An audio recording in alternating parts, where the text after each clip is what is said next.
Assalamualaikum warahmatullahi wabarakatuh.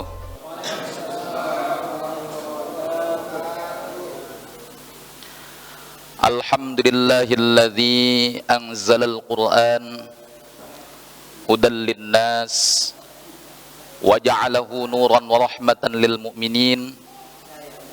Nahmaduhu wa nasta'inuhu wa nastaghfiruh wa na'udzu billahi min syururi anfusina wa min sayyiati a'malina.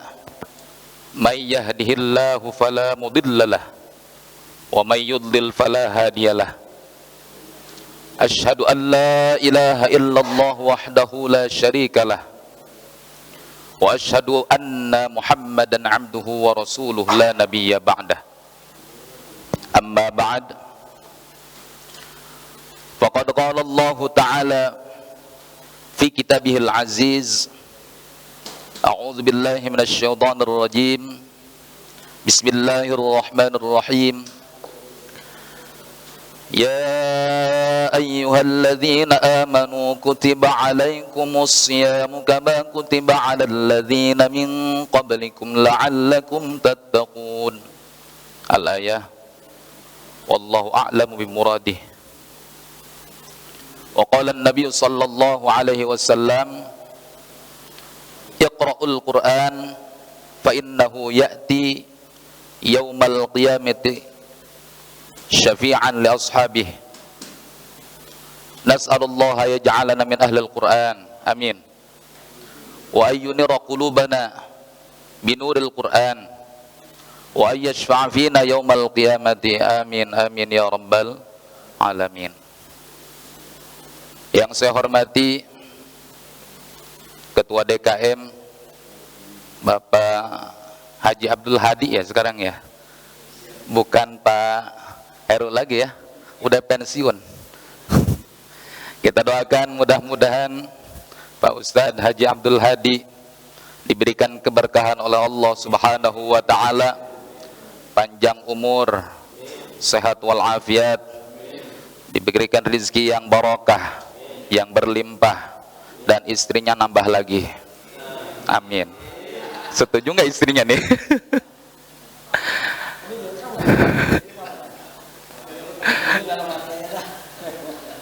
Yang saya hormati segenap para jamaah yang saya tidak bisa sebutkan satu persatu, yang mudah-mudahan kita hadirnya di masjid yang mulia ini mendapatkan rahmat dan ampunan dari Allah Subhanahu wa Ta'ala. Amin amin ya rabbal alamin. Alhamdulillah, puja dan puji syukur kita panjatkan kehadirat Allah Subhanahu wa Ta'ala. Salawat dan salam semoga selalu tercurah limpahkan ke junjungan kita Habibana wa syafi'ana wa maulana Muhammad sallallahu alaihi wasallam, kepada para keluarganya, para sahabatnya, para pengikutnya, umumnya kita semuanya mudah-mudahan mendapatkan syafaatul uzmanya nanti di yaumil qiyamah. Amin amin ya rabbal alamin.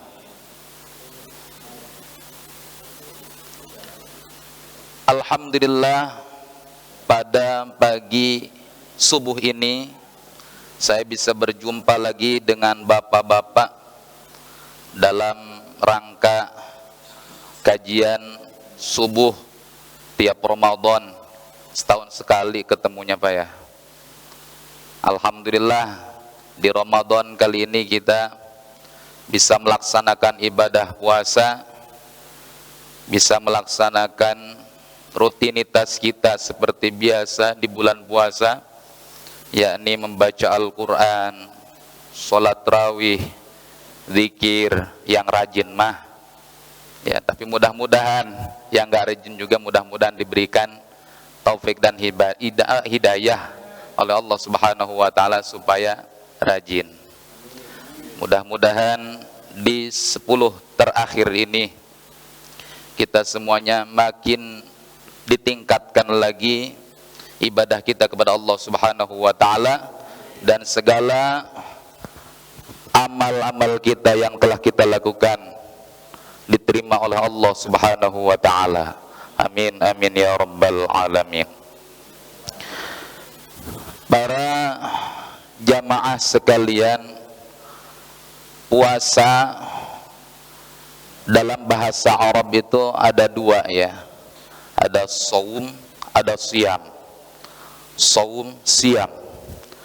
Jadi kalau saum puasa, siam juga puasa. Kalau kita niatkan nawaitu sauma ya, pakai sauma ghadin an adai fardhi syahri ramadhani. Kadang-kadang ada yang cekcok tuh ramadhana katanya gitu. Kalau saya ramadhani. Kenapa ramadhani? Karena lafaz ramadhani itu adalah isim ghair munsharif. Yang mana isim ghair munsharif memang ketika dibaca i'rab jar itu difatahkan, tapi bisa dibaca kasrah. Ini kalau ngaji nahwu ya. Kalau kita mengidopatkan kepada isim yang lain, maka tidak dijadikan fathah, tapi harus dijadikan kasrah. Ya, jadi tidak boleh dibaca fathah lagi. Meskipun memang i'rab jar itu atau khafdi ya, kalau dalam bahasa jurmiyah khafdi namanya. Itu ada ciri jarnya itu dengan fathah, dengan kasrah dan iya. Nah, yang fathah itu kalau nempel ke isim ghair munsharif seperti ahmada. Kalau misalkan ada bi jadi bi ahmada, tapi kalau ada mudhaf ilaihnya bi ahmadikum. Sama seperti ramadhana, ya ramadhana misalkan ada ya huruf nida, ya ramadhana kalau jadi mudhaf. Kalau misalkan ada bi-nya bi ramadhana, tapi kalau ada mudhaf ilaihnya bi ramadhani. Seperti itu ya. Nah, lafaz ramadhana bisa kalau misalkan di depannya tidak ada mudhaf ilaihnya, tapi kalau di depannya ada mudhaf ilaihnya harus dibaca ramadhani. Nggak tahu kalau di sini pakai ramadhana apa ramadhani. Ramadhana nggak apa-apa lah, yang penting niatnya yang benar di dalam hati. Itu kan hanya sebuah lafaz ya. Perbedaan secara nahwu nggak apa-apa, nggak berdosa. Yang penting niat di dalam hatinya benar. Takutnya niatnya ramadhana malah Sya'ban ya, keliru. Niat saya berpuasa bulan Ramadan, tapi di hati niat saya berpuasa bulan Sya'ban, nggak sah puasa Ramadannya ya. Nggak apa-apa, mau Ramadhana mau Ramadhani jangan diributkan. Tapi kalau saya pakai Ramadhani, kalau secara susunan nahwunya memang Ramadhani hadhihi, Ramadan ini tahun. Nah, hadhihi sanati ini tahun gitu. Ya, itu secara nahwu ya. Nah, kembali lagi kepada materi saum atau siam. Apa perbedaan daripada saum dan siam? Sesama puasa. Kalau di dalam Al-Quran kan, ya ayyuhalladzina amanu kutiba alaikumus siam. Nah, secara tulisan memang berbeda siam dan saum. Kalau siam kan ada iya dan alif mim, sod iya alif mim. Kalau saum sod waw mim. Maknanya sama, puasa. Yang menjadikan perbeda, kalau saum itu maknanya lebih umum. Secara lughah as-saum huwa al-imsak, yaitu menahan. Jadi kalau bapak-bapak menahan apa saja itu namanya saum. Misalkan istri mau keluar, bapak ditahan, bapak ditahan nih, jangan keluar, itu puasa namanya. Jadi yang disebut dengan menahan itu dalam bahasa Arabnya saum. Saum itu imsak. Jadi imsak itu artinya menahan. Nah, itu secara bahasa ya. Tapi kalau siam itu lebih khusus kepada tindakan sesuatu yang tidak membatalkan puasa. Artinya menahan dari sesuatu yang tidak membatalkan puasa. Jadi lebih khusus kepada puasa, mau puasa sunnah ataupun puasa wajib. Nah, itu kata siam ya. Tapi kadang-kadang dipakai juga saum. Jadi intinya sama aja, mau siam mau saum, maknanya adalah menahan. Cuma kalau siam menahan diri dari perkara yang membatalkan puasa. Kalau saum secara harfiah al-imsak, yang artinya menahan. Bisa menahan dari sesuatu yang membatalkan puasa, bisa menahan dari sesuatu yang kira-kira merugikan diri orang lain, bisa. Nah, itu secara makna saum dan siam. Nah, di bulan puasa ini kita diharuskan memperbanyak amal ibadah, terutama ibadah sholat tarawih. Jangan ditinggal. Ya, kira-kira saya mau nanya nih ke bapak-bapak, dari awal sampai sekarang ada nggak yang jebol nih tarawihnya? Ada aja ya. Ya, tapi mudah-mudahan tahun depan mah jangan ada yang jebol lah. Ya, insya Allah mudah-mudahan lebih semangat lagi ibadahnya, apalagi membaca Al-Quran. Karena Al-Quran itu sesuatu yang sangat istimewa bagi pembacanya, bagi penghafalnya. Bahkan Al-Quran bisa memberikan syafaat kepada kita nanti di yaumil qiyamah. Sabda Rasulullah sallallahu alaihi wasallam, "Iqra'ul Qur'an fa innahu ya'ti yaumal qiyamah syafi'an li ashabihi." Yang artinya iqra'u pakai jamak, ya, asal daripada iqra' bil amr. Iqra'u, ya, bacalah oleh kalian Al-Qur'an, Quran, fa innahu, maka sesungguhnya Al-Qur'an, ya'ti, nanti akan datang, yaumal qiyamati, pada hari kiamat, syafi'an li ashabih, akan menjadikan penyelamat, penolong bagi orang-orang yang sering membaca Al-Quran, bagi orang-orang yang mengamalkan kandungan Al-Quran, bagi orang-orang yang mau menghafalkan Al-Quran. Dan mudah-mudahan kita semuanya yang ada di sini mudah-mudahan tergolong orang yang disebut dengan li ashabi, orang-orang yang selalu menjadi sahabat Al-Quran, atau orang-orang yang selalu membaca Al-Quran setiap hari. Amin, amin ya rabbal alamin. Jamaah Masjid Al-Mu'minun yang saya hormati, mengenai tentang syafaat, bukan hanya Al-Quran yang bisa mensyafaati kita nanti di yaumil qiyamah. Syafaat yang paling besar adalah syafaatnya Rasulullah sallallahu alaihi wasallam, junjungan kita, nabi kita yang mulia, yang nanti akan disyafaati umatnya di yaumil qiyamah. Butuhkah kita mendapatkan syafaat? Sangat. Kenapa sangat? Karena kita kalau lihat amaliyah kita tidak ada apa-apanya, banyak kurangnya, banyak bolongnya. Benar Baroni? Wih, ngantuk deh. Ya, kalau kita lihat ibadah kita tuh tidak ada apa-apanya. Salat masih belum khusyuk. Bacaan Quran kita banyak yang keliru. Ibadah kita seakan-akan kelihatannya benar, tapi karena niatnya salah juga kurang bagus. Maka syafaat itu sangat penting bagi kita, terkhusus bagi kita yang memang merasa diri kita tuh banyak dosa, banyak khilaf, banyak salah. Maka harapan kita terakhir adalah mendapatkan syafaat Nabi, syafaat nanti di yaumil qiyamah, terutama syafaat baginda Nabi besar Muhammad sallallahu alaihi wasallam. Lalu bagaimana kita mendapatkan syafaat Nabi? Dengan cara melakukan segala sunnah-sunnahnya Rasulullah sallallahu alaihi wasallam, yang terkhususnya lagi adalah sering membaca salawat kepada baginda Nabi besar Muhammad sallallahu alaihi wasallam. Minimal baca salawatnya 100 kali sehari. Yang paling pendek itu salawat sallallahu ala Muhammad, disebut dengan salawat Jibril.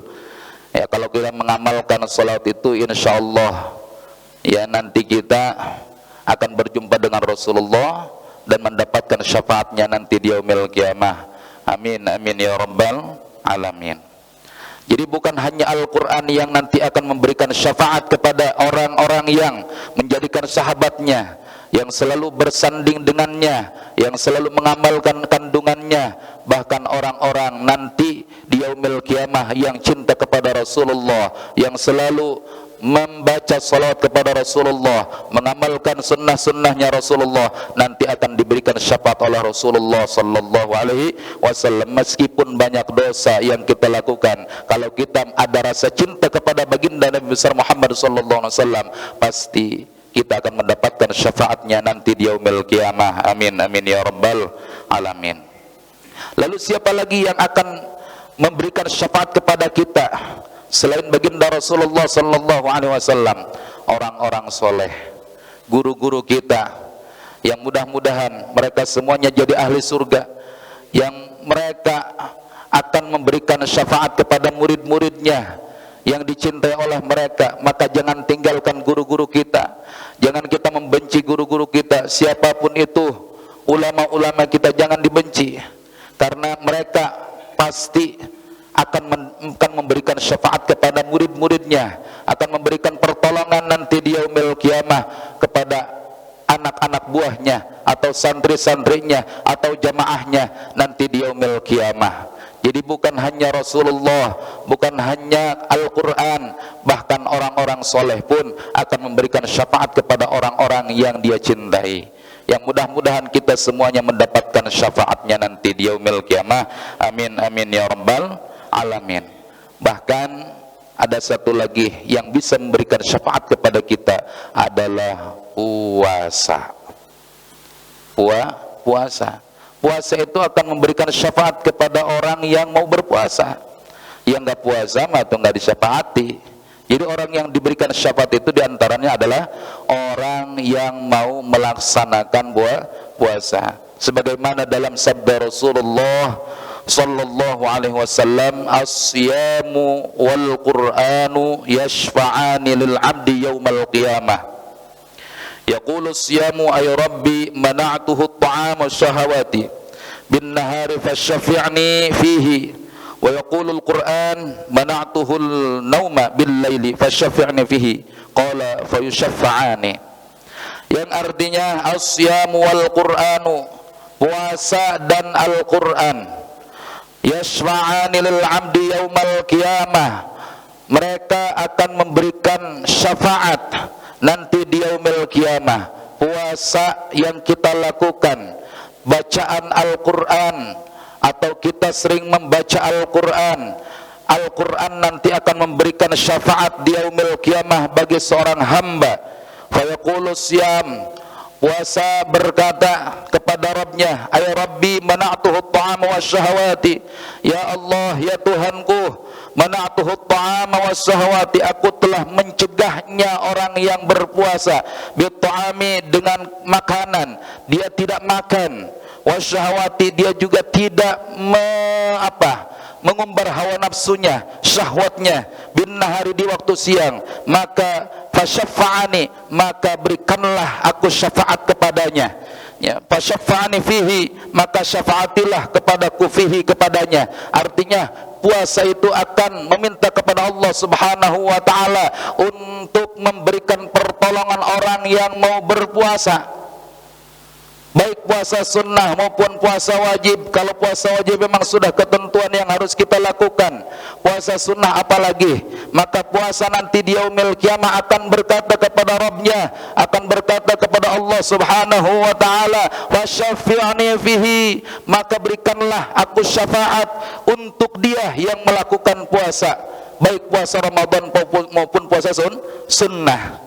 Begitupun pula Al-Qur'an, mana'tuhun nauma bil laili fasyafi'ni fihi, qala fasyaffa'ani, maka Al-Quran berkata kepada Rabbnya, kepada Allah Subhanahu wa ta'ala, ya Allah mana'tuhu an-nauma bil lail, aku telah mencegah seseorang di waktu malamnya untuk tidak tidur, untuk mereka selalu membaca Al-Quran, selalu membaca Al-Quran di waktu malam sehingga mereka tidak mau tidur.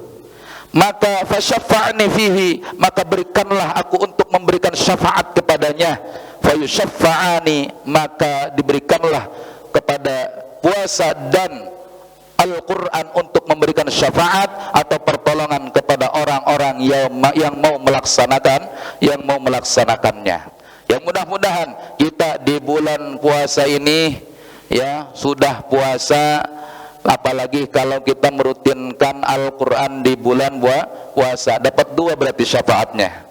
Dapat syafaat dari puasanya, dapat syafaat dari membaca Al-Qur'annya. Ya, mudah-mudahan nanti di yaumil qiyamah kita semuanya mendapatkan syafaatnya. Amin, amin ya rabbal alamin. Dikisahkan ada seorang yang meninggal dunia, dia dikubur. Ini kisah nyata karena saya dapat dari seorang guru ulama yang bercerita tentang seseorang yang secara amaliyahnya standar, sholatnya yang wajib doang, sholatnya enggak bagus-bagus amat lah ya, tapi dia itu alhamdulillahnya jasadnya utuh ketika ada proyek pembangunan proyek, mungkin jalan tol ya, ada pergusuran lah. Jadi ketika dilihat, digali kuburannya, jasadnya utuh, padahal itu dia meninggal sudah hampir puluhan tahun. Nah, dicari nih ahli warisnya, dicari pak ahli warisnya, siapa ini yang makam ini kok jasadnya utuh ya, dibuka ternyata utuh, dicari ahli warisnya, ada ahli warisnya, cucunya ya, dicek, ditanya, ini kenapa kakekmu bisa jasadnya utuh, amalan apa yang dia lakukan, apakah dia penghafal Quran? Bukan. Apakah dia ahli tahajud? Bukan juga. Apakah dia ahli sedekah? Bukan juga. Cuma kata cucunya, saya sering lihat waktu dulu sebelum kakek saya meninggal, beliau suka mencatat kalau habis khatam Al-Quran, dia catat. Jadi dicatat gitu ya, dicatat. Jadi setelah hafal Quran, setelah khatam Al-Quran, selesai menghatamkan Al-Quran, dicatat. Ternyata itu catatan itu ya sesuai dengan umur ketika kakeknya itu meninggal. Ya, kisaran kata guru saya itu 80 tahun. Jadi 80 tahun itu umur dia, dan 80 kali juga dia menghatamkan Al-Quran. 80 tahun dia menghatamkan Quran, umurnya juga 80 tahun. Jadi 1 tahun kalau dihitung secara umur berarti 1 tahun 1 kali hatam. Nah, ternyata itu yang menjadikan asbab atau sebab-sebab dia diberikan keistimewaan oleh Allah Subhanahu wa taala karena membaca Al-Quran. Kalau kita udah berapa kali hatam Quran? Udah berapa kali hatam Quran, pernah dicatat nggak kita? Kira-kira Pak udah berapa kali Pak? Insya Allah ya, rahasia. Jadi ternyata keutamaan kita menghatamkan Al-Quran sesuai dengan umur kita itu adalah salah satu bentuk mukjizatnya Al-Quran, yang mana jasad kita itu utuh. Sebagai gambaran yang tadi saya telah sampaikan, ada seorang yang secara keilmuan dia biasa saja, secara ibadah juga biasa saja, cuma dia hitung setiap dia hatam Quran dicatat sampai 80 kali, dan 80 kali itu sesuai dengan umur dia waktu meninggal. Jadi kalau kita hitung berarti 1 tahun 1 kali hatam, tapi mungkin nggak mungkin dari umur 1 tahun ya, karena umur 1 tahun belum bisa baca Quran ya. Kemungkinan 1 tahun ada yang 2 kali, ada yang 3 kali. Kalau kita 1 tahun berapa kali? Alhamdulillah ya. Tapi target Ramadan udah berapa kali nih kira-kira? Targetnya Ramadan maunya berapa kali kita hatam Quran? 70, Masya Allah, luar biasa. Tapi paling hebat itu Sayyidina Ali katanya. Sayyidina Ali itu pernah di perkumpulan para sahabat rajin baca Quran. Sayyidina Ali udah hatam Quran. Ditanya sama Rasulullah, Ali, apakah kamu sudah hatam Quran? Sudah, baginda. Kok cepat amat gitu? Saya sudah baca Quran. Ternyata hatam Quran gitu. Ternyata apa yang dilaksanakan oleh Sayyidina Ali? Hanya baca kulhu 3 kali, sama dengan menghatamkan Al-Quran satu kali. Itu hebatnya Sayyidina Ali ya. Jadi sahabat yang lain mah capek-capek baca Quran, Sayyidina Ali mah cuma 3 kali baca kulhu. Tapi pahalanya itu sama dengan pahala membaca Al-Quran 1 kali hatam. Mungkin beda level sama kita ya. Kalau kita mau kulhunya juga belepotan ya, banyak salahnya, banyak kelirunya juga kadang-kadang. Para jamaah sekalian yang dimuliakan oleh Allah Subhanahu wa taala. Jadi yang disebut dengan li ashabih atau sahabat-sahabat Al-Qur'an itu adalah 1, orang yang sering membaca Al-Qur'an. 2, orang yang menghafalkan Al-Qur'an. 3, orang yang mengamalkan kandungan Al-Qur'an. Yang keempat adalah orang yang mengajarkan Al-Qur'an. Orang yang mengajarkan Al-Quran itu sama dimasukkan kategori li ashabi, sahabat-sahabat Al-Quran, atau orang-orang yang disebut dengan ahli Al-Quran. Sebaik-baik kalian adalah orang-orang yang mau belajar Al-Quran dan mengajarkan Al-Quran. Sabda Nabi, khairukum man ta'allama Al-Quran wa 'allamah. Sebaik-baik kalian adalah orang-orang yang mau mengajarkan Al-Quran dan mau belajar Al-Quran dan mau mengajarkan Al-Quran. Kita harus berusaha untuk menjadi sahabat Al-Quran, karena kita adalah seorang muslim. Maka sangat rugi kalau kita ngaku cinta Al-Quran tapi dengan Al-Quran ogah. Kita ngaku cinta sama Nabi tapi baca salawat aja gak mau. Kita cinta sama Allah tapi baca Al-Quran malas. Bagaimana kita mau mendapatkan syafaatnya nanti di yaumil qiyamah ya. Dan ada beberapa yang akan saya sampaikan di sini, mungkin di luar daripada materi syafaat Al-Quran. Karena sebelum kita memperdalami kandungan Al-Quran, memperdalami pelajaran Al-Quran, sebaiknya kita semuanya mempelajari adab-adab daripada membaca Al-Quran, atau adab-adab kita ketika bersanding dengan Al-Quran. Nah, ini kitab adalah kitab At-Tibyan fi Hamalatul Quran, karya Imam Nawawi. Ada Imam Nawawi, ada Syah Nawawi, ada Nawawi saja. Kalau ini Nawawi saja ya. Kalau Imam Nawawi yang di Damaskus ya, ada lagi Syah Nawawi. Kalau Syah Nawawi orang Tanara, beliau juga ulama besar Banten yang meninggal, yang dimakamkan di Ma'la ya. Jadi ulama Banten yang go internasional, yang dicintai oleh seluruh ya orang-orang muslim, orang-orang pesantren, yang kajian kitabnya pun banyak dikaji di kitab di pondok-pondok pesantren. Itu Syah Nawawi Banten Al-Bantani. Cuma sayangnya beliau mupus atau meninggal dunia di Mekah. Ada Imam Nawawi. Imam Nawawi itu adalah salah satu imam besar dari mazhab Imam Syafi'i yang karangan beliau pun sangat luar biasa, di antaranya kitab At-Tibyan, kitab fi Hamalatul Quran, At-Tibyan fi Hamalatul Quran, yang isinya adalah tentang adab-adab Al-Quran, baik secara kita membacanya, membawanya, dan ada beberapa materi-materi yang terkandung di dalam kitab ini.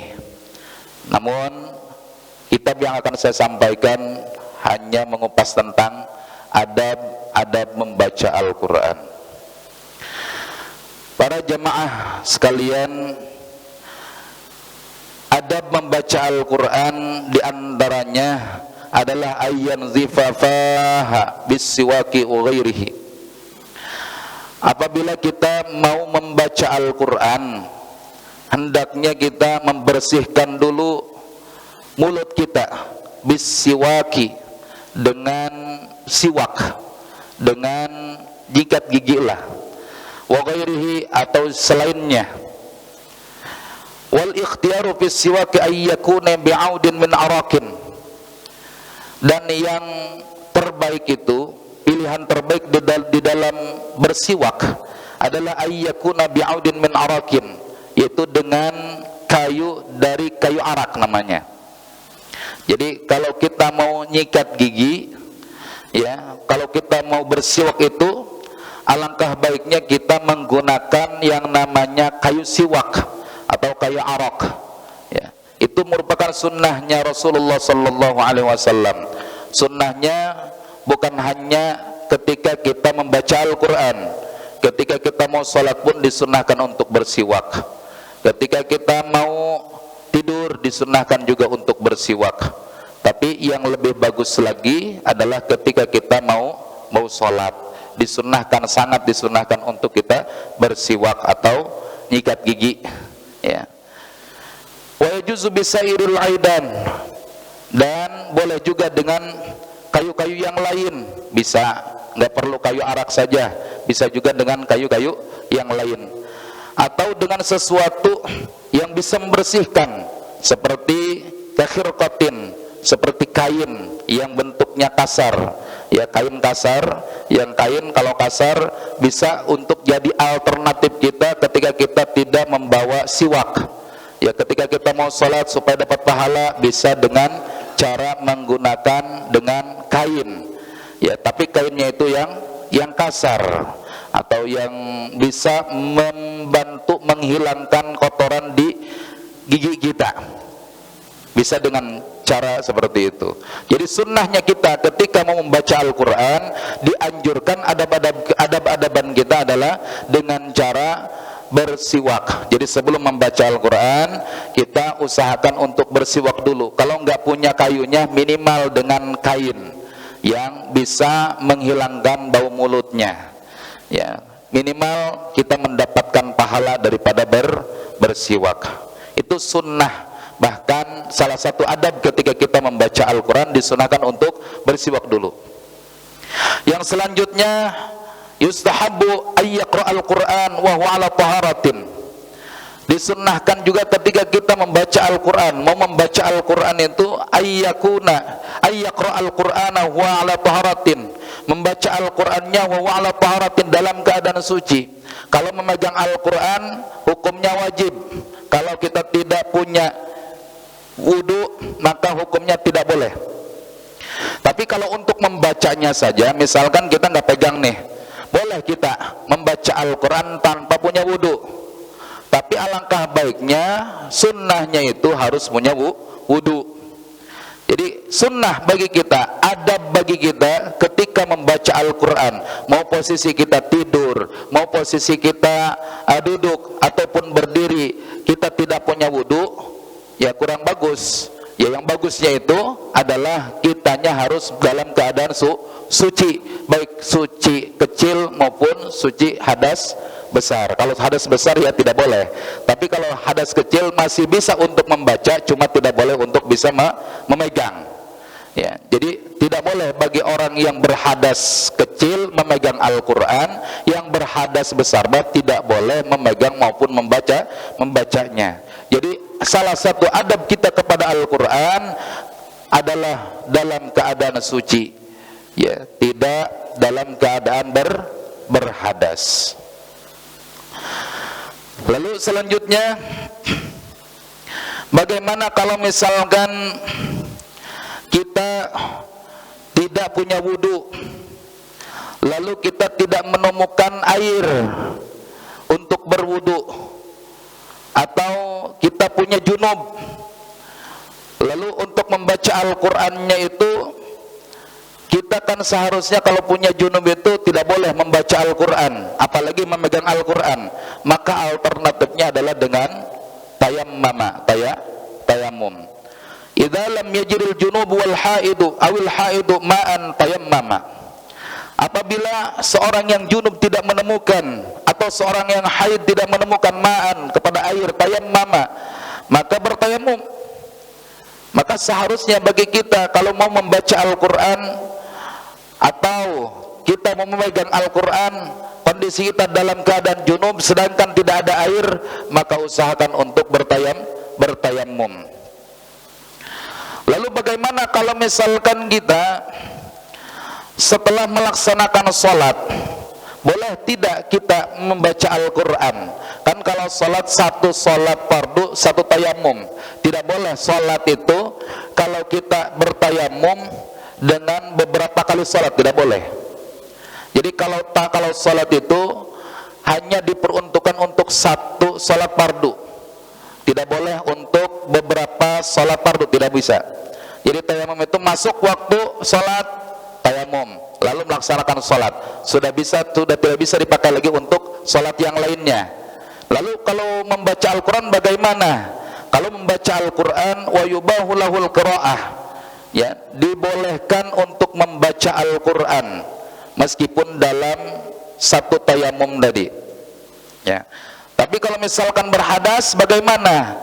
Sedangkan kita dalam keadaan junub tadinya, lalu berhadas, ya, hurrimat, atau kita tadinya berhadas lalu bertayamum, lalu berhadas kembali, kita mau melaksanakan salat, bagaimana? Idza wa in ahdatsa hurrimat alaihi shalah.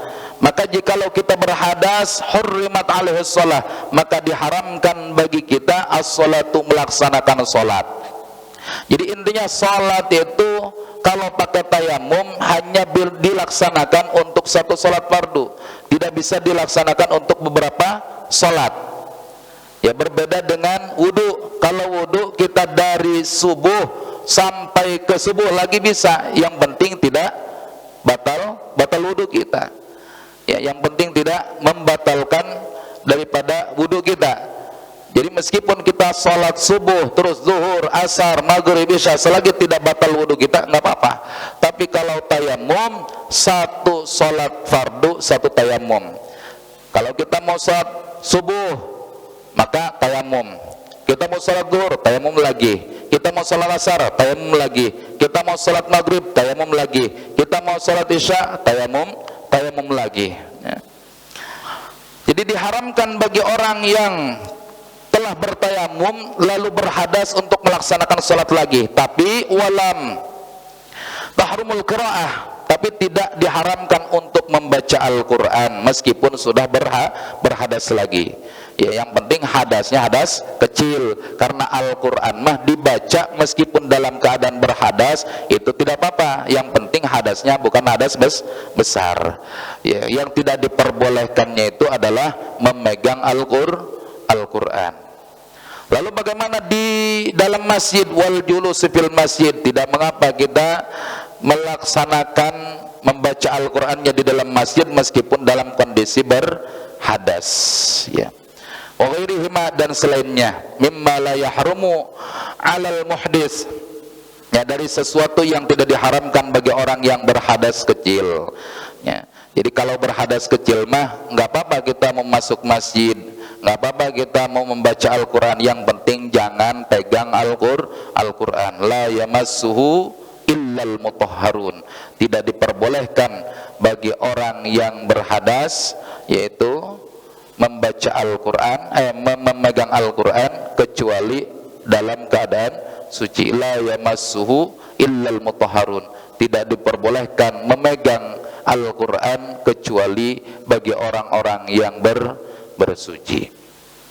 Itu salah satu adab ketika kita membaca Al-Quran. Ya, meskipun memang diperbolehkan bagi orang yang hadas kecil membaca Al-Quran, tapi adabnya adalah harus punya wudu. Jadi yang pertama tadi, adab kita membaca Al-Quran apa? Bersiwak atau sikat gigi. Ya. Yang kedua, dalam keadaan suci. Nah, yang selanjutnya adalah wa yustahabu an takunal qiraah fi mawdi'in nadhifin mukhtarin. Disunnahkan kita ketika membaca Al-Quran, adab kita ketika membaca Al-Quran fi mawdi'in nadhifin, di tempat yang bersih, mukhtarin, yang terpilih. Diusahakan yang terpilih itu adalah masjid. Jadi kalau kita mau dapat pahala lebih banyak itu, diusahakan membaca Al-Qur'annya di masjid. Masjid itu istimewa, kita duduk niat i'tikaf jadi ibadah. Maka jangan sampai kita duduk di masjid gak niat i'tikaf, gak dapat pahala. Jadi kalau misalkan kita mau masjid, mau tiduran doang kek, mau duduk doang kek, nggak zikir, tapi kita niat i'tikaf, insya Allah dapat pahala. Tapi kalau kita duduk ngelamun, ya, baca Quran enggak, zikir enggak, salat enggak niat i'tikaf, rugi amat.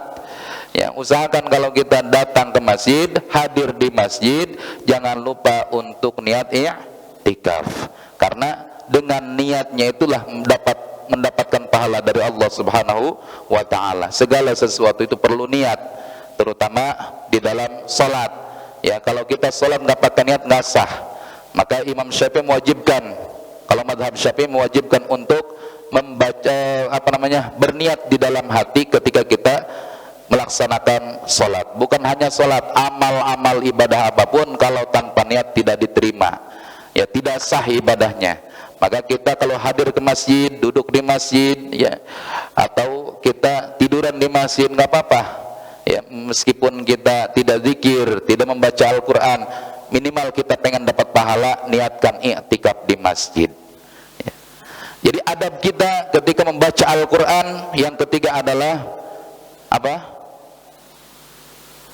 Membaca Al-Qurannya di tempat yang bersih, yang terpilih. Yang dimaksud yang terpilih ini adalah, bagi sebagian ulama mengatakan al-qira'atu fil masjid, membaca Al-Qur'annya di dalam masjid. Karena masjid itu jami'an lin-nadhafah, tempat kumpulnya orang-orang soleh, lagi tempatnya nadhafah, bersih. Masjid itu kan tempat bersih, paling suci, ya. Tidak ada orang yang ke masjid itu pakai sendal ke dalam, nggak ada. Semuanya pasti dilepas. Mau punya orang jabatan, mau dia orang yang berpangkat tinggi, tetap ketika masuk masjid mah dilepas sepatunya, dilepas sendalnya. Ya, tempat yang paling bersih itu adalah masjid. Maka sebaiknya kita membaca Al-Quran itu, adab-adaban kita dalam membaca Al-Quran itu diusahakan. Kalau pengen dapat pahala yang lebih banyak, usahakan baca Qur'annya di masjid. Ya. Lalu wa muhassilan li fadilatil ukhra, dan menghasilkan fadilah-fadilah yang lain. Di antara fadilah yang lainnya wahiyal i'tikaf, yaitu i'tikaf. Ada i'tikafnya juga di masjid. Maka terbaiknya membaca Al-Qur'an adalah di masjid. Ya. Fa innahu yanbaghi likulli jalisin fil masjid ayyan wil i'tikaf. Maka sesungguhnya sepantasnya bagi orang yang duduk di masjid itu ayyan wil i'tikaf, harus berniat i'tikaf. Sawaun kasur fi julusihi aw aqalla.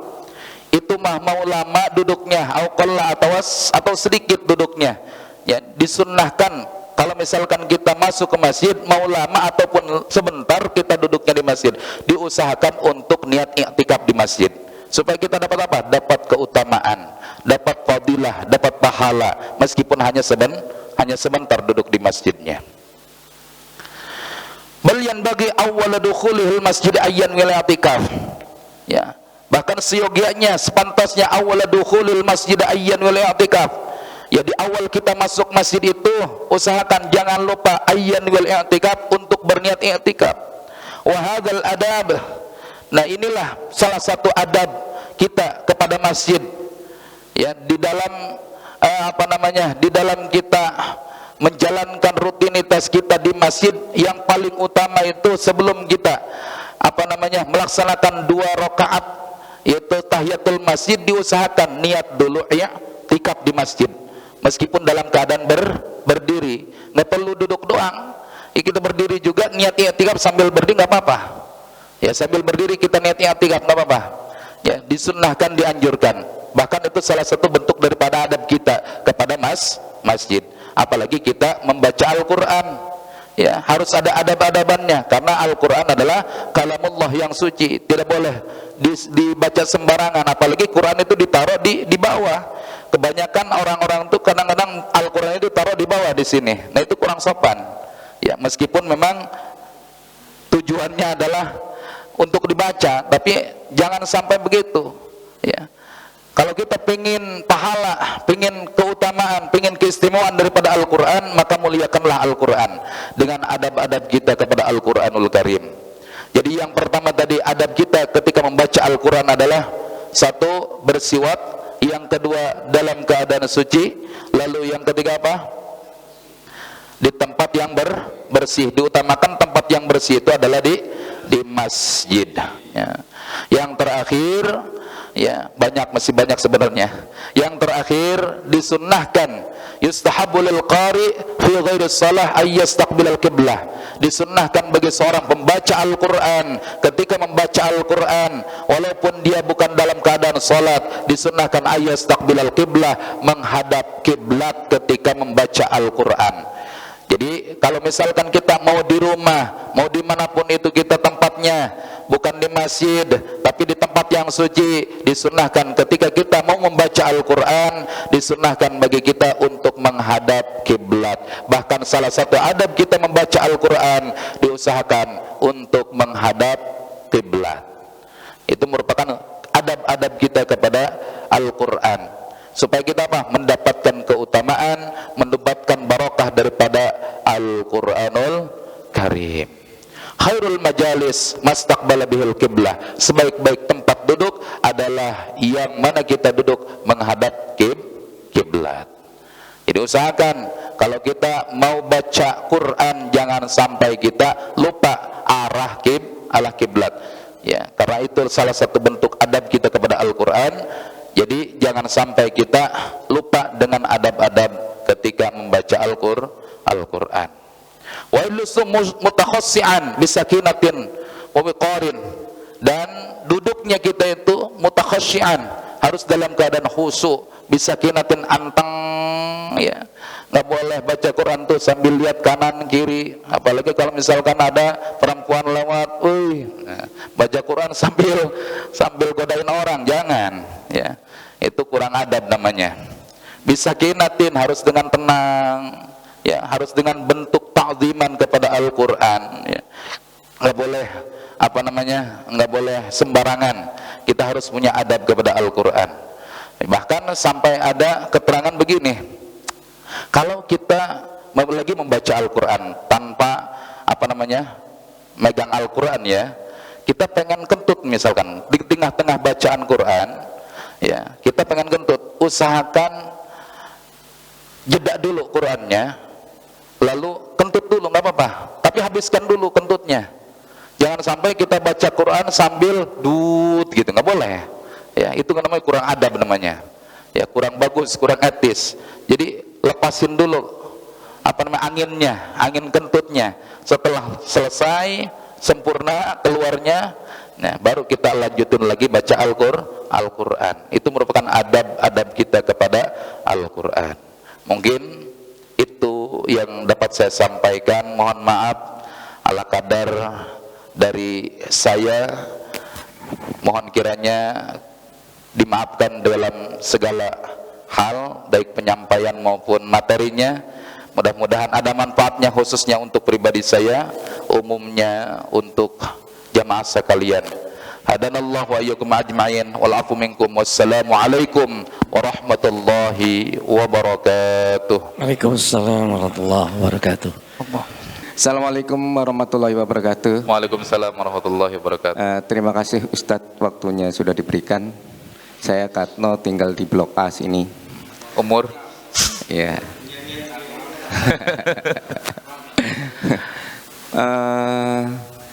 Ada dua pertanyaan dari saya, Ustadz.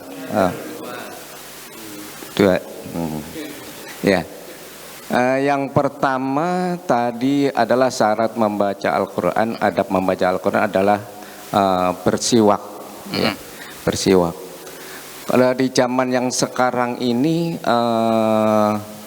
kalau secara khusus gitu ya, menggunakan kayu siwak itu kelihatannya udah ada penggantinya, ya, umpama dengan sikat gigi, ya, sikat gigi, dan di sikat gigi itu menggunakan odol, dan itu di odol itu sudah kadang tercantum bisa 12 jam gitu ya, melindunginya dari kebersihannya, mungkin antibakteri segala macam.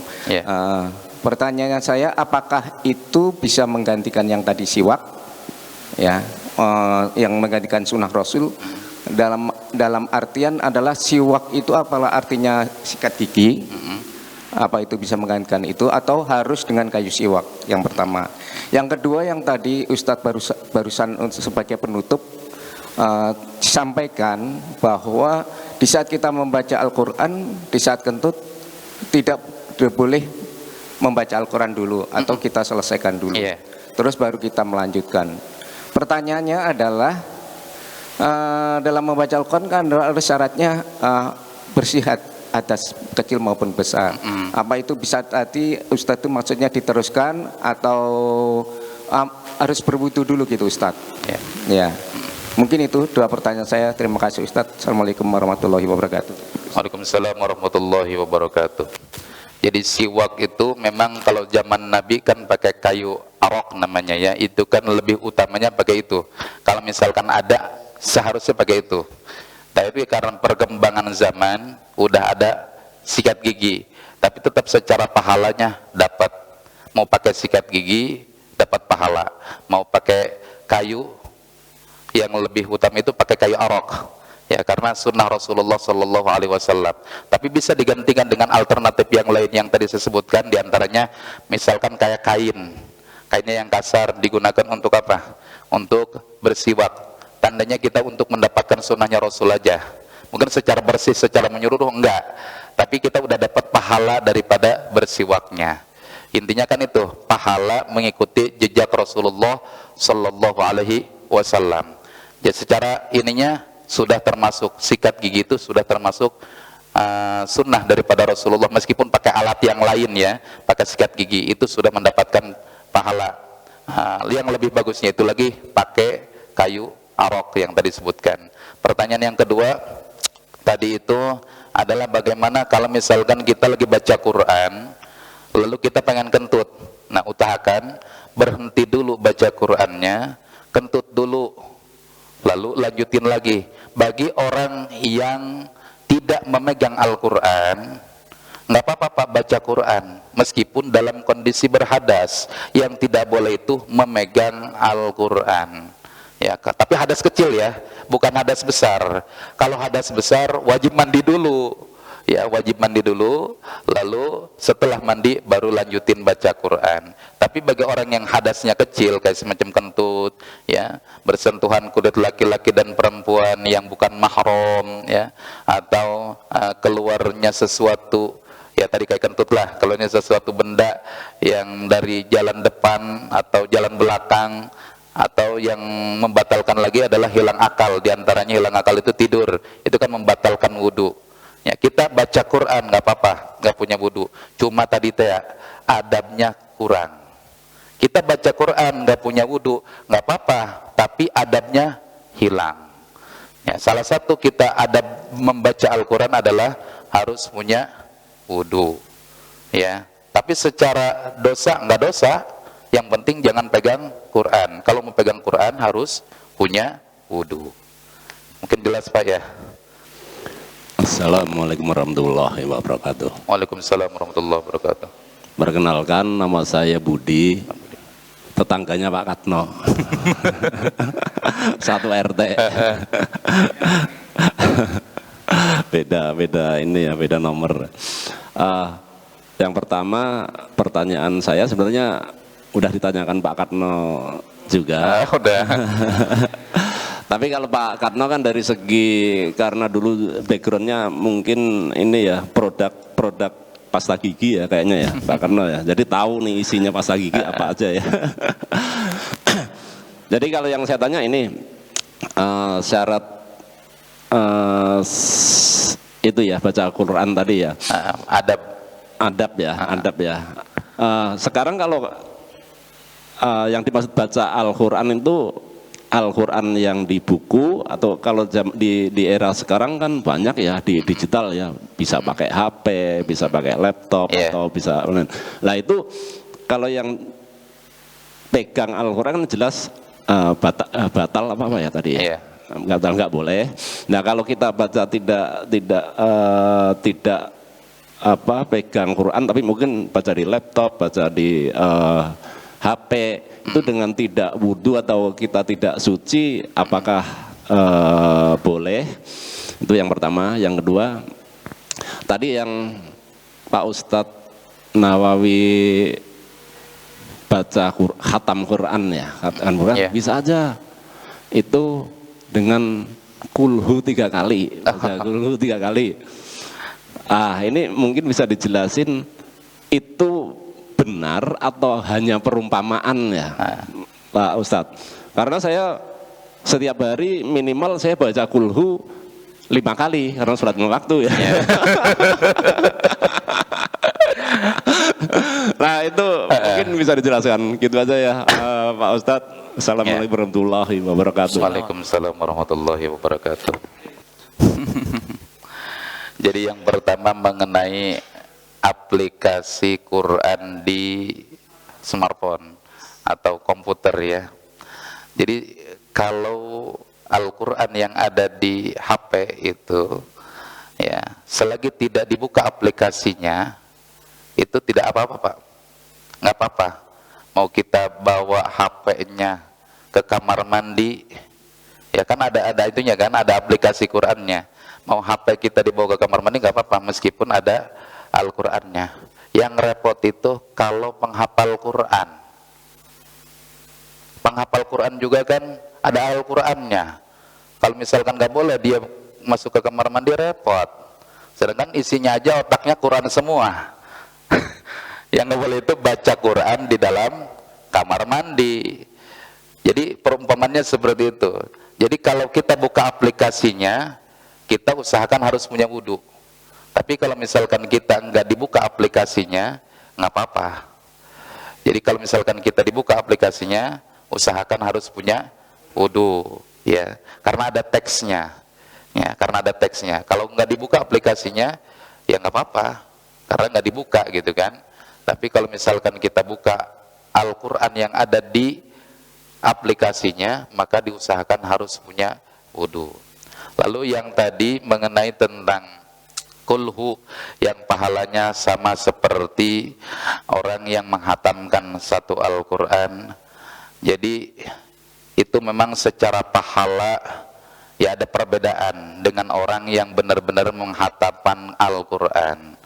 Ya mungkin kalau kita, kalangan kita itu ya standarnya harus dengan menghatamkan Quran. Kalau sekelas Sayyidina Ali wajar ya, tapi kalau kita mungkin hanya penyemangat lah untuk kita supaya termotivasi untuk membaca minimal malas-malas amat mah gitu ya, minimal kulhu mah kudu bisa lah, minimal bacaan kulhu mah pun nanti bisa gitu ngahatamkan Quran kalau bahasa Sunda nama gitu. Jadi kalau bahasa Indonesia gimana ya, setidaknya kita ada bacaan Quran yang kita baca daripada kita harus menghatamkan semua kandungan isi Al-Quran gitu. Itu yang saya ketahui ya. Mudah-mudahan bisa bisa menjadikan keinginan kita untuk membaca Al-Quran. Mungkin bisa dipahami Pak lah. Baik, terima kasih. Assalamualaikum warahmatullahi wabarakatuh. Waalaikumsalam warahmatullahi wabarakatuh. Nama saya Indra di Blok A. Tapi sebelum saya bertanya, saya mengajukan permohonan maaf jika ada yang tidak nyaman atau tidak mendukung. Tapi saya mendasar pada kalimat kulil haqqa walau kana murron. Kemudian wala tabisul haqqa bil batil wa taqtumul haqqa wa antum ta'lamun. Biarlah Allah yang mencatat semua tadi. Apakah kita akan mendapatkan syafaat Quran ketika kita mengikuti sholat dengan imam yang katakan banyak mengalami kesalahan? Terima kasih. Assalamualaikum warahmatullahi wabarakatuh. Jadi kalau untuk menjadi seorang imam itu memang harus ada seleksi ya, terutama di dalam membaca Al-Quran yang harus sesuai dengan ilmu tajwid. Jadi kalau kita membaca Al-Quran tanpa tajwid, bukannya kita mendapatkan syafaat Quran nanti, tapi justru malah Al-Quran yang menjadikan laknat buat kita ya, yang nantinya Quran melaknat bagi orang-orang yang membaca Al-Qurannya dengan keliru. Itu sudah jelas, memang Quran nanti yang akan memberikan laknat bagi orang-orang yang keliru dalam membacanya, tapi tidak bagi orang yang sudah berusaha untuk belajar Quran tapi Allah tidak kasih dia kemampuan.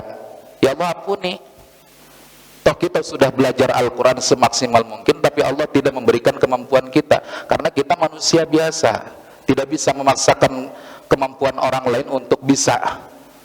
Jadi kalau kita sudah belajar, sudah gugur kewajiban kita ya, kecuali memang kita tidak belajar sama sekali. Kalau kita tidak belajar sama sekali, lalu kita baca Al-Quran secara disengaja ataupun tidak disengaja, tetap itu hukumnya dosa besar. Tapi bagi orang yang sudah belajar Quran tapi lidahnya sulit untuk membacakan Al-Quran dengan benar, itu insya Allah yakin diampuni oleh Allah Subhanahu wa ta'ala, karena yang membisahkan dia membaca Al-Quran itu Allah. Kan lidah orang itu beda-beda, lughahnya orang itu beda-beda, penyampaian orang itu beda-beda. Meskipun kita paksakan ihdinas siratal mustaqim, pakai qaf, pakai kim di kim kam kap kap di kap deh gitu, pakai kap lagi nggak bisa, ya sudah, nggak apa-apa. Untuk dirinya pribadi insya Allah diampuni Allah Subhanahu wa ta'ala. Untuk pemakaian dia secara pribadi insya Allah dapat pahala, yakin saya dapat pahala. Tapi untuk dia menjadi sosok imam di dalam berjamaah tarawih ataupun berjamaah sholat 5 waktu, usahakan itu tidak dipakai ya. Karena apa? Nanti sayang ke makmum yang ngerti bacaan, dia ragu kebacaan imamnya, akhirnya dia nggak sah sholatnya begitu. Tapi untuk secara pribadi dia pribadi ya, kalau dia sudah belajar semaksimal mungkin, toh dia juga udah udah bertahun-tahun lah belajar Fatihah, belajar Quran, tapi nggak dikasih kemampuan oleh Allah Subhanahu wa ta'ala, ya sudah, untuk diri pribadinya insya Allah diampuni oleh Allah Subhanahu wa ta'ala. Yang penting kuncinya adalah belajar. Kewajiban kita itu belajar, bukan bisanya. Kalau semua dituntut untuk bisa, repot Pak ya. Sholat aja kita ada keringanan ya. Kalau misalkan kita nggak bisa berdiri, bisa sambil duduk. Kalau dipaksa sama Gusti Allah, misalkan sholat harus berdiri aja, repot. Gimana sama orang yang stroke? Repot ya.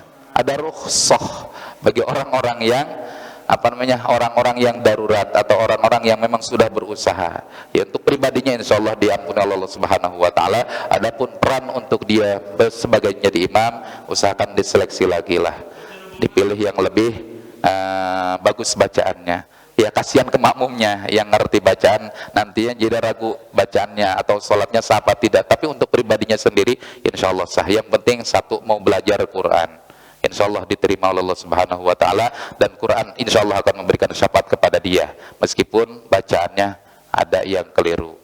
Yang penting tidak disengaja kekeliruannya itu ya, yang tidak disengaja, karena memang sudah belajar dan mau berusaha, insya Allah bakal diampuni Allah Subhanahu wa ta'ala ya. Yang saya hormati Pak Ustadz, nama saya Pak Erwin Faisal, saya kebetulan di Blok A juga. Yang ingin saya tanyakan ada 2 pertanyaan Pak, sebenarnya 2 ya, nggak 3 nggak boleh ya, udah 2 aja. Ini Pak Ustadz, di kita ini di Indonesia ini kan ada beberapa mazhab ya, ada beberapa mazhab, beberapa pemahaman mengenai pemahaman agama. Untuk Al-Quran ini ada mazhab yang ada pemahamannya ketika wanita itu menstruasi atau haid boleh memegang Al-Quran, tapi dengan catatan pakai sarung tangan. Tapi kalau misalkan mazhab yang biasa kita kita yakini Ahlus Sunnah wal Jamaah bahwa orang yang menstruasi itu tidak boleh memegang Al-Quran. Pertanyaannya bagaimana kita menyikapinya? Nah, terus saya ada pengalaman dulu sewaktu sebelum zaman adanya era digital ya, smartphone. Itu ketika saya lagi itu pernah baca Al-Quran yang ada terjemahannya di kantor itu. Terus ada teman saya yang orang Nasrani, orang Kristen, pengen lihat dan pengen megang. Nah, karena yang saya pahamin ketika orang ingin memegang Al-Quran itu kan harus mempunyai wudu dulu kan. Saya juga bingung, ini ngomongnya ke dia gimana nih, kamu harus ngambil wudu dulu loh baru boleh megang. Tapi di satu sisi saya pengen dia ini biar tahu dia semoga mendapat hidayah ya dengan dia baca Al-Quran, dia tahu terjemahan dan tafsirannya. Itu yang saya pahamin. Terus bagaimana kita menyikapinya kalau misalkan ada teman kita yang orang Nasrani, yang bukan Nasrani juga, mungkin orang Hindu atau Buddha yang ingin memegang Al-Quran, bagaimana kalau misalkan dia ingin memegang Al-Quran, itu gimana kita harus menyikapinya? Gitu aja Ustaz. Assalamualaikum warahmatullahi wabarakatuh. Waalaikumsalam warahmatullahi wabarakatuh. Ya, jadi untuk di Indonesia kan berbagai macam aliran ya, terutama yang paling mayoritas itu kan bermazhab Imam Syafi'i ya, mazhabnya Imam Syafi'i banyaknya. Ada juga yang tidak bermazhab ada ya. Jadi kalau kita menyikapinya hal seperti itu toleransi aja sih. Apalagi kita sesama muslim ya, masing-masing punya pendapat, masing-masing punya dalil. Ya, jadi yang harus kita tekankan adalah ukhuwah Islamiyahnya. Jangan sampai gara-gara masalah hal seperti itu jadi ribut, gitu kan. Jadi kalau madhab kita, madhab Imam Syafi'i, madhab yang saya yakini ya, bagi orang yang menstruasi itu atau atau haid itu tidak diperbolehkan untuk membaca Al-Quran, memegang Al-Quran. Bukan hanya memegang Al-Quran, membaca Al-Qurannya pun jangan. Ya, itu tidak diperbolehkan. Tapi kalau misalkan ada pemahaman lain dari kelompok yang lain, ya terserah mereka. Ya, yang penting kita, mereka. Yang penting kita hidup damai aja gitu. Ya, jangan ada perselisihan. Ya, semacam ada yang kunut sama yang tidak kunut. Yang salah itu nggak sholat subuh. Ya, takutnya nanti, wah kamu nggak kunut, saya kunut, kamu nggak kunut. Akhirnya cekcok. Yang salah itu yang nggak sholat subuh, yang nggak sholat witir pakai kunut. Ya, jangan disalahin tuh yang nggak pakai kunut, nggak apa-apa. Ya, karena itu hukumnya sunnah abad. Jadi bukan rukun.